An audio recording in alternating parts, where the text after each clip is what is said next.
Hi friends, Indian polity Lok Sabha questions. కేంద్ర బడ్జెట్ను ఏ సభలో ప్రవేశపెడతారు? కేంద్ర బడ్జెట్ను ఏ సభలో ప్రవేశపెడతారు? Answer is Lok Sabha. Next question.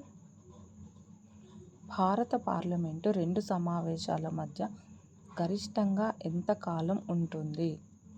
రెండు సమావేశాల మధ్య ఎంత కాలం ఉంటుంది? ఆన్సర్ ఇస్ సి, 6 నెలలు. Next question. పార్టీ ఫిరాయింపుల కారణంగా లోక్సభ సభ్యుల్ని అనర్హులుగా ప్రకటించే అధికారం ఎవరికి ఉంటుంది? Answer is Lok Sabha speaker. Lok Sabha speaker. Next question. Lok Sabha సభ్యుడు కావడానికి ఎన్ని సంవత్సరాల వయసు ఉండాలి?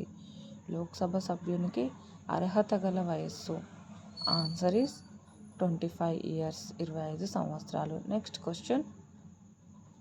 స్పీకర్ మరియు డిప్యూటీ స్పీకర్ ఎన్నిక జరగకముందు లోక్సభ సమావేశాలకు ఎవరు అధ్యక్షత వహిస్తారు?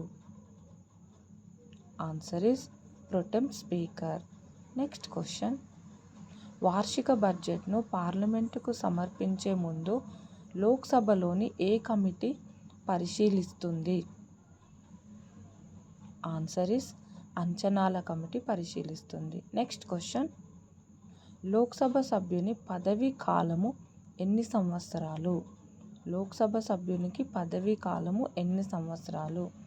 ఆన్సర్ ఇస్ 5 ఇయర్స్, 5 సంవత్సరాలు. Next question. భారత పార్లమెంటు ఉభయ సభల సంయుక్త సమావేశానికి ఎవరు అధ్యక్షత వహిస్తారు? ఉభయ సభల సంయుక్త సమావేశానికి లోక్సభ స్పీకర్ అధ్యక్షత వహిస్తాడు. Thank you for watching. Please subscribe.